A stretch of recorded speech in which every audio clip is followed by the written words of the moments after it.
As we build up to the draft, I just thought we would look at some insights from Howie's Roseman and Nick Sirianni's press conference. Let's get into it. We try to do as much as we can at any position in free agency to try to make sure that we're not in a position where there is needs. Exactly. Um, you know, Going into the draft, you look at the track record. I think it was the last, I want to say, 9 picks that they made in the first, second, and third rounds. Those have all been starters. That's crazy. You look at Cam Jurgens, Jordan Davis, Jalen Carter, Quinyon Mitchell, Cooper DeJean, um, N'Kobe Dean. I mean, just a slew of guys that they've hit on, and that's just the embarrassment of riches as far as like draft picks goes. Because it's a shaky business. It's not a given. Even you have a slam dunk. You never know how things are gonna pan out with 100% certainty. That being said, not going to into the draft, as the young kids call it, being thirsty, reaching. I remember the days when we drafted a linebacker, Marcus Smith, out of Louisville, and we highly overreached for him. A guy, who flushed out of the NFL just as quickly as he came in, and just one of those bad, picks that Howie Roseman made. Dealing with the pressure of trying to adjust post Andy Reid. Having your philosophy but not sticking to it, and not having a solid identity with bringing in a type of players, and the guys that have identity that you want, and makeup, physical makeup, mental makeup. He didn't have any of those things. So to compare that to the wealth that we've drafted along the lines, at different positions, night and day difference. So we truly learn from our mistakes. Going into the draft, you see a lot of times Harry Roseman pick up guys, even if they're guys we're going to cast off later, having insurance just so you don't have to go out there desperate in these streets, be seeking. It's a smart strategy. And you often see teams like, the current Dallas, squads, their GM, obviously, who is Jerry Jones, just overvalue players, blab about their strategy, just moving unwise, moving like an open book in a league that's supposed to, be hush hush about their processes. So glad to have a GM like him in town. All right, let's continue. Talk about how the class looks.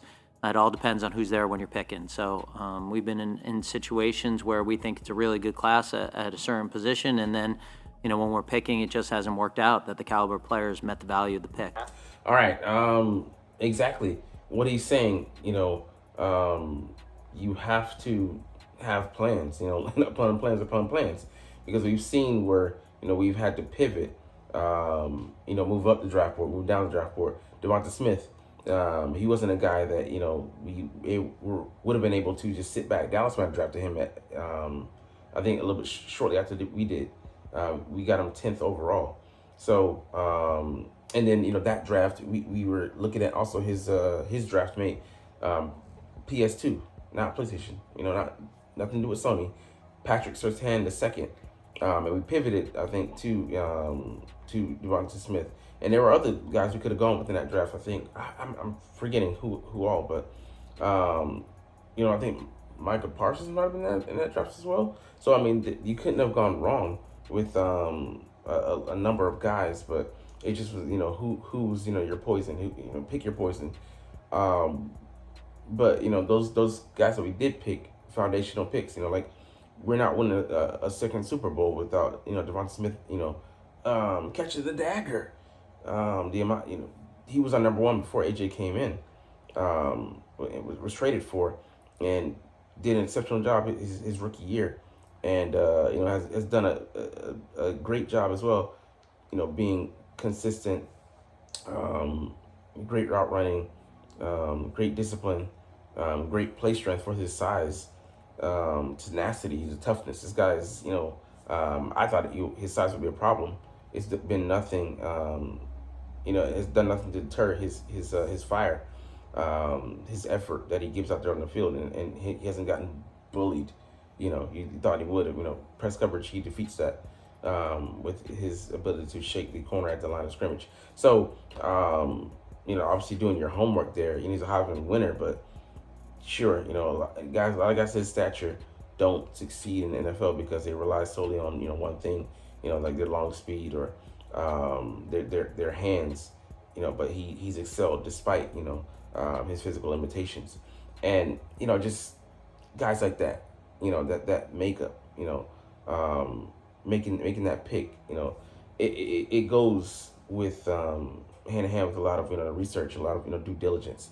So players like that, man, you just can't really take it for granted. The amount of due diligence they've had, to put in the work to bring in players that are natural born Eagles, man. All right, anyways, let's continue on. To have the guy in there, whether it's Jason Kelsey with Cam, or whether it's Fletch with Jalen Carter or Jordan Davis, whether it's BG with Nolan, like to be able to watch that tape to show the standard of what something looks like, and hey, this is exactly the way we want this play to look like. I mean, excellent. Nick talking about bringing all those guys in. We do the 30 visits. Those are crucial, but you best believe that our internal stratagem currently is to sit down with the current players, the great players that we have, and get them to filter with the guys that we're bringing in, to check out, and they can check them off out off the field. How's this guys in a relaxed environment, with peer pressure, dealing with this and that and the third. They can gather knowledge using those players, and they can obviously see themselves in them, check them, test them, poke and prod them, in ways that a coach can't. They have a certain reach, but this is a guy that they want to be like, coming into the league. This is a role model for them. This is potentially their future self. Nolan Smith, he's able to pick the brain of a guy like BG because he's the same make and model, but also to coach him up before we get hands on them. After the workout session, during the workout session, getting that insight and getting that, that insider knowledge. That knowledge is invaluable. We'll come back to explore that, a little bit later in the video. But having those sit down sessions are just invaluable, priceless. With the synergy you're getting from those two guys, seeing, what could potentially be, future locker room problems with the guy. Coach, I don't like his fit. I don't think he's a future Eagle, man. He don't really fit with us here. Or a guy like Jalen Carter, he's a vibe. He wants it. He's a tenacious guy. Has all the potential in the world, coach. He understands. We need to mold and shape him, come in and put a rein on this, or install this into his mentality. But man, you got a grade A premium guy here. So getting that sign off, man, is just so valuable. From the current players, legends like Fletcher Cox, no longer in the building. Legends like Jason Kelsey, who scouted a guy who's going to be his future replacement. Unselfishness. I mean, that speaks to their maturity as well. So that buyback, payback program that we have installed, that just is worth its weight in gold. Let's keep on. I just watch in awe with Howie. Every time I'm in his office, he's watching. Hey, look at this guy. But then he just does a great job of listening to everybody's input. And same thing, obviously the longer him and Stout have been together forever. Okay, yeah, I mean, and highly underrated thing, Roseman. We'll hit on again some of this later, but him having that syncopation with long-term veteran coaches, like we have like examples Jeff Stoutland. Knowing what kind of players, he has a system that obviously works. We call it Stoutland University, with the inside joke that, it's known to the public as well, especially the Eagles loyal. That you go there, you attend, and you're going to graduate valedictorian or, go on to get a prestigious job with another franchise because he just is so good at what he does. He's so good at evaluating talent. He's so good at teaching that, he's a guy we can rely on to say, bring this guy in and Stout, nah, he's not your type of guy. Nah. Oh, he's a diamond in the rough, but you can work with him. He has some talent. He can be a key depth piece for us down the line. That's how we've unearthed guys, when Andre Dillard was failing as a first-round pick, and, I think he would have been a decent guy in our system, but Jordan Mailata was able to mold and shape him. Stout was on his ass, and he shaped him into a Pro Bowler, into a potentially all-pro. I mean, he has that potential. The guy who had never, played in, any organized football growing up, grew up on the other side of the world down in, Aussie land. and comes here, new environment, new culture, new everything, and he adapts. Not just that, he thrives, under the tutelage of someone like Jeff Stoughton, taking a chance on a guy like that, 7th-round flyer, and having him turn into franchise gold, the investment. And now he's, scouting for future Aussies that, we could bring in other guys on that side of the world. It just, believing in your guys, you have, he leans on his scouts, he gets, feedback from Nick Sirianni, this type of guy that, they can work with, checking him into maturity, and he checks your boxes, he checks our boxes, cool. But that is a highly underrated thing, and having a GM who isn't, hungry for power. He has the power, of course. He has the, the influence and swag, and he's put together 3 Super Bowl teams and won it twice.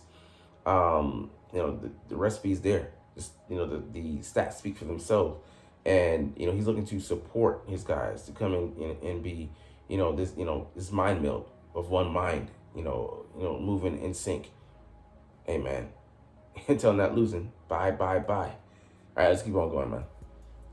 From 20 to 25 selections that we'll make over the draft weekend, which I'm excited about. I love that. But when you think about the overall work that gets in, it doesn't really relate to that total number. Where it does come in is the other opportunities, the other talent acquisition periods, whether it's at the waiver wire in August, whether it's on practice squads, whether it's for trades, whether it's when they become unrestricted free agents. And so we have this body of work that we can pull back up, and that we can go back and understand the work that our scouts did on their character, on their work ethic. I mean, there's all that, like how Roseman just spoke to, to the depths of it, to the length of the, the process, the volume of information you're going through. But, I love when we bring these guys in for the visits. I always, laugh when people are like, oh man, we're never going to draft this guy. It's not about that. This whole process, the information that you're getting secondhand, thirdhand, that's cool. It's free knowledge. The things you'll take that you're putting into your file, but the bulk of the work is done by us. Bringing these guys in, like I said, the sit down is just a part of the process. Them sitting with the other players, part of the process. Them getting put to the workout, part of the process. We're storing this information in a file that we're pretty much putting in a safe, and it's like, I forget those are deposits called, and not like basically like a trust fund. We're gonna access 4 or 5 years down the line when they become free agents, when they become unrestricted free agents, when they're on their they're searching for the second contract. This is the guy that I want to bring in here. We've checked out their college profile. Now that they're pros, we're still watching them, keeping information, see how their career trajectory is going. Are we getting a diamond in the rough here? Because prime example, Zach Bond. People didn't know that he could be this. Defensive coordinator did the work. Researched him. Howie thought he was just getting a guy who's a backup edge guy. Much more than that. But leaning on his his tape, he was versatile in college. I know that was a key factor in honing in on what Zach Bond could do and be in this defense. And, hey man, Vic Fangio knew. He knew. So going throughout that whole process, like for me, there's a guy, I know that you're not watching this right now, so I'm going to just drop this gem. After Saquon, I think the guy that we might pick up is, Bijan Robinson. Yeah, we did a lot of that work, but Howie loves letting you guys unearth, investments, work on them, kind of like we did with Saquon, and then scooping at the right time and bringing them into the fold, and then, we've got gold. When Saquon is ready to be put out the pasture, so to speak, he's not going to last on this, awesome trajectory forever. Bijan Robinson will be right there to step in, a guy who's the same build, has some of the same special talents, and we could use him even more in the passing game. Not to say we can't, Saquon, but this guy is even more of a more natural hands catcher. So, I mean, there's that. And, we didn't have to, spend the initial investment of a first-round pick, but we'll be able to reap rewards, kind of like we did, with Saquon this past year. So, just a lovely process, and they got it fine-tuned. So, just love to see this well-oiled machine run. Let's keep going. Have a process that we go through that starts with Dom. I don't think there's any doubt that he's the best in the National Football League, and in my opinion, really all of sports in what he does. his ability to not only gather information, but to have a feel for people. Yeah, Dom plays a huge part of that process, man. And like he said the ability to fill people out, because if you're good at reading people, you know when someone's being genuine with you, when someone's being dishonest, when they're hiding something, when they're not being forthcoming, when they're a little bit elusive, in their discussions, their talks, you know, when they're just trying to get along to go along. Dom being a great reader of people, passing that information on, that information also is worth its weight in gold, because you want to know, to avoid your Danny Fireman issues. The guy doesn't really have the heart, doesn't really have it out for football. It's just a means to an end for him, and he got to be a fighter, but he could have done that straight out of college instead of us wasting a first round pick on him out of Baylor. One of the big hits and misses, because we just didn't spend enough time with the guy, didn't put in, the due diligence.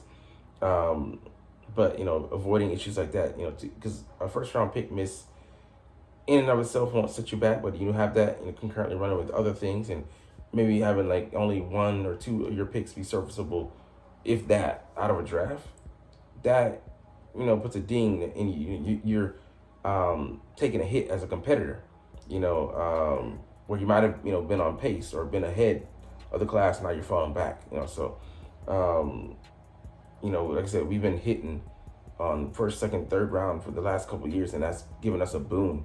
We've had one of the best, more talented rosters, if not the most talented in the league the past couple of years, and we've been able to coach on talent. Even when our coaching wasn't the best, we had the best guys, some of the best guys. So it's been a boom for us. All right, let's keep going.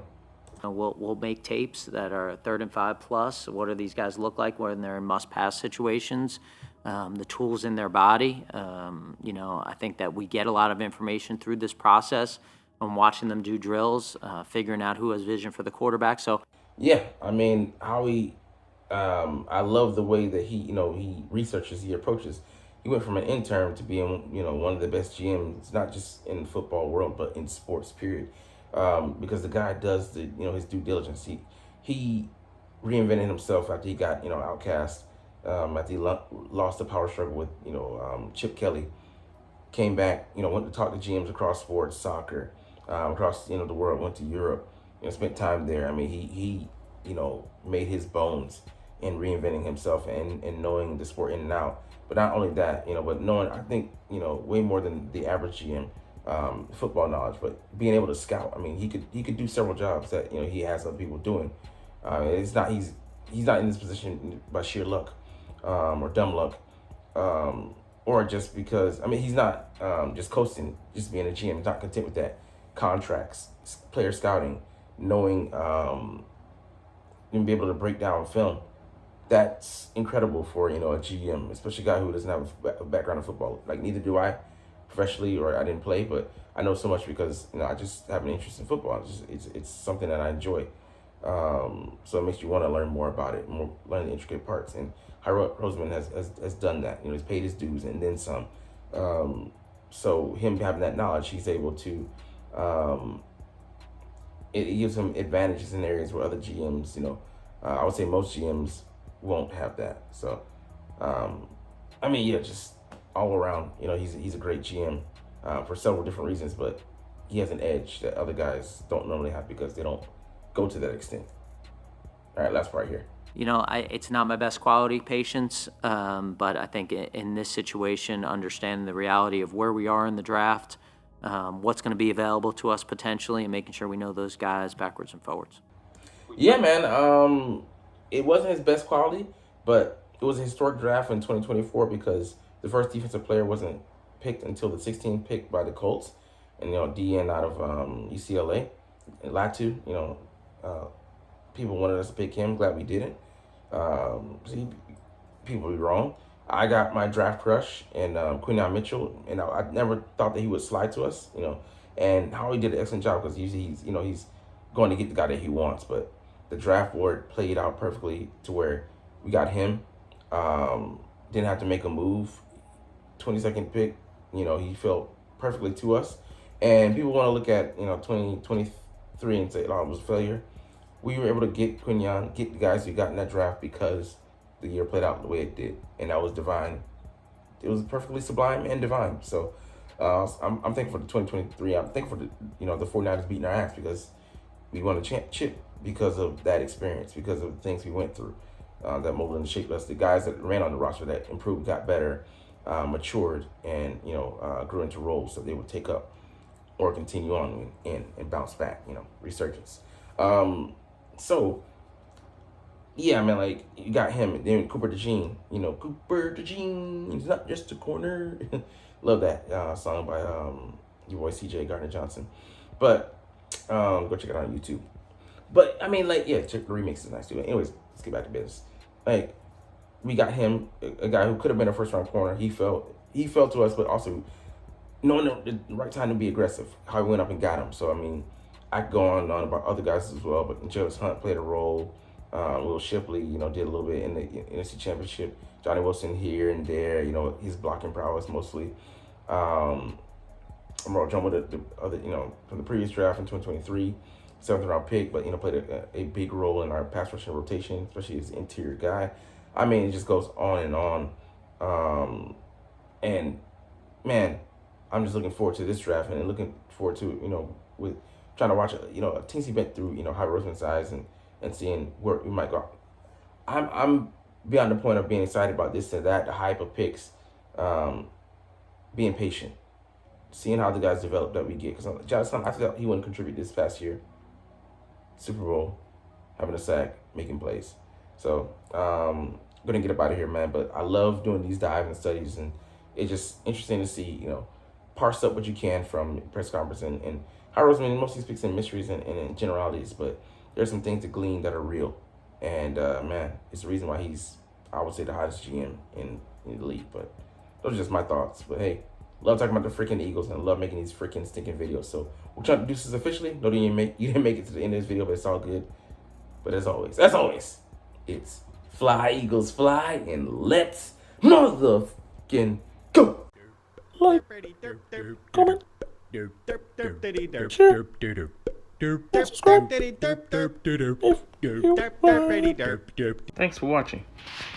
Check me out at Cintron, Cintron Anime, Cintron Life, or Cintron Laughs, or other social media.